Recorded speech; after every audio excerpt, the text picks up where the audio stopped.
नमस्कार और the deep dive में आपका स्वागत है। कभी कभी ना कुछ चीजें देखने में बहुत छोटी होती हैं पर अपने अंदर बड़े कमाल के आइडियाज छुपाए रखती हैं। बिल्कुल। आज हमारे पास एक ऐसा ही सोर्स है। ये एक बस 60 सेकंड की वीडियो स्क्रिप्ट है और ये अथर्ववेद के एक बहुत ही फैसिनेटिंग पहलू पर बात करती है और जिसे हम बुरी शक्तियों से सुरक्षा कहते हैं। और हमारा मिशन है इसी छोटी सी स्क्रिप्ट की परतों को खोलना, ये समझना कि क्या हजारों साल पुराने ग्रंथ की ये बात, क्या ये सिर्फ एक अंधविश्वास है हाँ, या फिर इसके पीछे कोई गहरा साइकोलॉजिकल, कोई एनर्जेटिक साइंस छिपा है जिसे शायद आज हम किसी और नाम से जानते हैं। एग्जैक्टली। तो चलिए शुरू करते हैं। स्क्रिप्ट की पहली लाइन ही माहौल बना देती है। अच्छा। वो पूछती है कि कभी ऐसा लगा है कि कोई नजरें अदृश्य होकर आपको देख रही हैं? ओहो। और फिर कहती है कि अथर्ववेद के अनुसार ये सिर्फ कल्पना नहीं होती। ये लाइन सुनते ही एक अजीब सी सिहरन होती है ना? बिल्कुल, ये सीधे हमारे प्राइमल फियर को, मतलब जो अनजाने का डर होता है, उसको छूती है। फिर स्क्रिप्ट कहती है बुराई हमेशा दिखाई नहीं देती, लेकिन उसके असर हर इंसान महसूस करता है। यहाँ मैं थोड़ा रुकना चाहती हूँ। ये बुराई या ईविल आखिर है क्या? स्क्रिप्ट किस असर की बात कर रही है? क्या ये जैसे ऑफिस की पॉलिटिक्स से आने वाली नेगेटिविटी है या हमारे अंदर का सेल्फ डाउट? ये एक बहुत ही जरूरी सवाल है और यहीं से हमारी पड़ताल शुरू होती है। देखिए, इस कॉन्टेक्स्ट में बुराई का मतलब कोई राक्षस या शैतान नहीं है। अच्छा। ये किसी भी ऐसी एनर्जी या विचार के लिए एक शब्द है जो हमारी नेचुरल स्टेट यानी शांति, क्लैरिटी, उसको डिस्टर्ब कर दे। मतलब किसी दोस्त की जलन भी एक बुराई हो सकती है? बिल्कुल, वो बाहरी बुराई है और हमारे अपने मन का शक या डर वो आंतरिक बुराई है।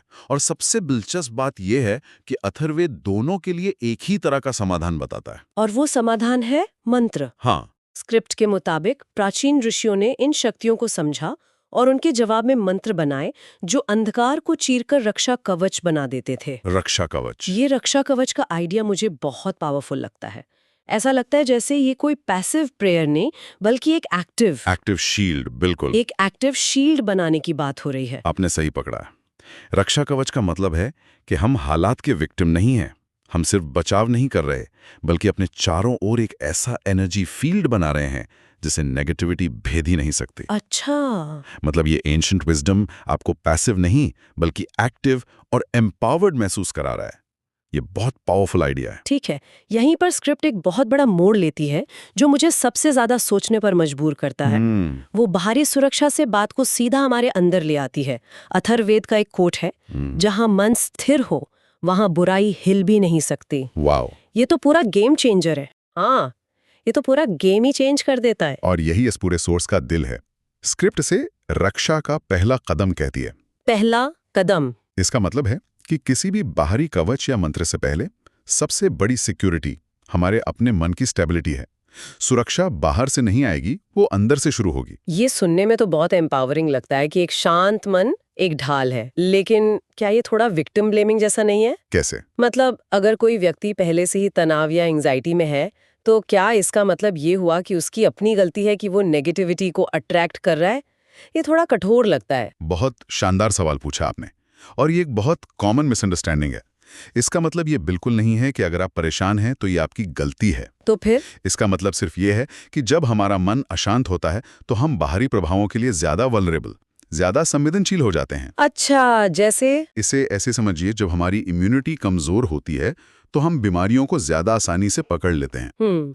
इसमें हमारी गलती नहीं है, पर समाधान इम्यूनिटी को मजबूत करने में है। मन की स्थिरता एक तरह की मेंटल इम्यूनिटी है। Mental immunity? मुझे ये टर्म पसंद आया। और ये सिर्फ एक अच्छा विचार नहीं है। मॉडर्न न्यूरोसाइंस में ऐसी स्टडीज हैं जो दिखाती हैं कि माइंडफुलनेस और मेडिटेशन, जो मन को स्थिर करने के तरीके हैं, वो असल में हमारे ब्रेन के फियर सेंटर यानी अमिगडला की एक्टिविटी को कम करते हैं। अरे वाह! तो जब अथर्ववेद कहता है जहां मन स्थिर हो वहां बुराई हिल भी नहीं सकती, तो ये हजारों साल पहले उसी न्यूरोलॉजिकल सच्चाई की ओर इशारा कर रहा था जिसे आज हम fMRI स्कैन्स में देख सकते हैं। हाँ। एक स्थिर मन सचमुच डर के प्रति कम रिएक्ट करता है। कमाल है। तो ये कोई फिलोसॉफिकल बात नहीं है, इसके पीछे एक्चुअल ब्रेन साइंस है। तो फिर अगर मन की स्थिरता ही असली ढाल है तो इन मंत्रों की क्या जरूरत है? बिल्कुल मन को स्थिर रखना ही काफी होना चाहिए, है ना? सही सवाल है। और यहीं पर स्क्रिप्ट एक और दिलचस्प परत खोलती है। वो कहती है ये कोई जादू नहीं, ये ऊर्जा का विज्ञान है। ऊर्जा का विज्ञान? हाँ, ये मंत्रों को पूजा पाठ से निकालकर एक अलग ही कैटेगरी में रख देता है। एक मिनट, यहाँ मैं थोड़ा उलझ गई। हम हमेशा मंत्रों के अर्थ पर ध्यान देते हैं, जैसे गायत्री मंत्र का एक गहरा मतलब है। लेकिन ये स्क्रिप्ट कह रही है कि ये सिर्फ शब्द नहीं, एक वाइब्रेशन है जो आपकी आत्मा के चारों ओर ढाल बनाता है। बिल्कुल। तो क्या इसका मतलब है कि अर्थ से ज्यादा जरूरी वाइब्रेशन है? तो क्या कोई ऐसा मंत्र जिसका मुझे अर्थ भी ना पता हो, वो भी काम करेगा? ये कैसे हो सकता है? आपका कंफ्यूजन एकदम जायज है और इसका जवाब सेमेटिक्स के साइंस में छिपा हो सकता है। सेमेटिक्स बहुत दिलचस्प चीज है। अच्छा। कल्पना कीजिए कि एक मेटल प्लेट पर रेत बिछी है और उसके नीचे एक स्पीकर लगा है। प्लेट शांत है, रेत बिखरी हुई है। ठीक है। अब जैसे ही यहाँ पे एक फ्लोर म्यूजिकल नोट बजाते हैं, एक सिंगल फ्रीक्वेंसी, तो वो रेत अपने आप खूबसूरत ज्योमेट्रिक पैटर्न्स में ढल जाती है। हर फ्रीक्वेंसी का अपना अलग यूनिक पैटर्न होता है। मैंने इसकी वीडियोस देखे हैं, ये सच में हैरान कर देता है। साउंड लिटरली पदार्थ को शेप दे रहा होता है। एग्जैक्टली ध्वनि पदार्थ को आकार दे रही है।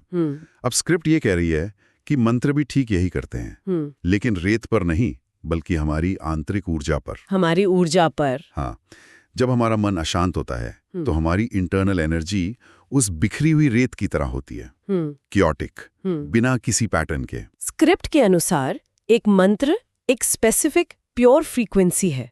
जब हम उसे दोहराते हैं तो उसकी वाइब्रेशन हमारी कियोटिक एनर्जी को एक स्टेबल प्रोटेक्टिव पैटर्न या कवच में व्यवस्थित कर देती है। हाँ। व्यवस्थित कर देती है। हाँ। इसलिए उस सिद्धांत के अनुसार आपको उसका अर्थ पता हो या ना हो, उसकी ध्वनि की फ्रीक्वेंसी अपना काम करेगी। तो मंत्र एक ट्यूनिंग फोर्क की तरह है जो हमारी इंटरनल एनर्जी को वापस सही फ्रीक्वेंसी पे ट्यून कर देता है। बिल्कुल। और स्क्रिप्ट में जो विजुअल है, एक ध्यान में बैठे इंसान के चारों ओर एक चमकीला गोलाकार कवच, वो असल में इसी ऑर्गेनाइज्ड एनर्जी पैटर्न का एक विजुअल मेटाफर है। बिल्कुल सही। वो कवच कोई जादुई चीज नहीं है, बल्कि आपकी अपनी ऊर्जा है जो अब बैलेंस्ड और कोहेरेंट हो गई है। ये सब कुछ जोड़कर देखने पर एक बहुत ही लॉजिकल पिक्चर बनती है। और स्क्रिप्ट के अंत में एक बहुत ही सरल लेकिन गहरी बात कही गई है। वो कहती है, जब भी डर लगे या माहौल भारी लगे, बस याद करो मंत्र का सार।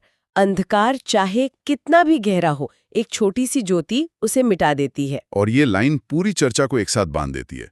यहाँ वो छोटी सी ज्योति क्या है? वही तो, वो उस मंत्र की वाइब्रेशन हो सकती है जिसके बारे में हमने अभी बात की, या जैसा कि स्क्रिप्ट ने पहले बताया, ये हमारे अपने स्थिर मन का आंतरिक प्रकाश भी हो सकता है। सही बात है। ये विचार व्यक्ति को इतनी शक्ति देता है क्योंकि ये कहता है कि समाधान बाहर नहीं, तुम्हारे अंदर है। तो पूरी यात्रा एक बाहरी अनजाने डर से शुरू होती है और उसका समाधान हमारे अपने अंदर, हमारी मेंटल स्टेबिलिटी और अपनी एनर्जी को मैनेज करने की क्षमता में आकर खत्म होता है। बिल्कुल। ये डर से एम्पावरमेंट की तरफ एक बहुत ही खूबसूरत शिफ्ट है। बिल्कुल। स्क्रिप्ट बहुत चतुराई से समस्या को बाहरी दुनिया में दिखाती है, लेकिन समाधान को पूरी तरह से व्यक्ति के अपने कंट्रोल में रख देती है। ये कहती है कि आप बाहरी अंधेरे को नियंत्रित नहीं कर सकते, लेकिन आप अपने भीतर की ज्योति को हमेशा जला सकते हैं, और वही ज्योति आपकी सबसे बड़ी सुरक्षा है। तो आज की हमारी चर्चा ने दिखाया कि कैसे एक 60 सेकंड की स्क्रिप्ट हमें अथर्ववेद के गहरे सिद्धांत को समझने का मौका दे सकती है। हमने देखा कि कैसे अदृश्य शक्तियों से सुरक्षा का प्राचीन कॉन्सेप्ट असल में मेंटल स्टेबिलिटी और एनर्जी साइंस से जुड़ा हुआ है, जो डर को कम करके पर्सनल पावर पर जोर देता है। और यहाँ श्रोताओं के लिए सोचने के लिए एक बात है। अगर इन प्राचीन ग्रंथों के अनुसार शब्द एक वाइब्रेशन है और मन की स्थिरता एक ढाल है, तो क्या हम आज के दौर के नेगेटिविटी को भी एक तरह का अंधकार मान सकते हैं? जैसे सोशल मीडिया पर लगातार आने वाली बुरी खबरें, ऑनलाइन ट्रोलिंग का तनाव या हमारे आसपास की निराशा। हाँ, ये तो है।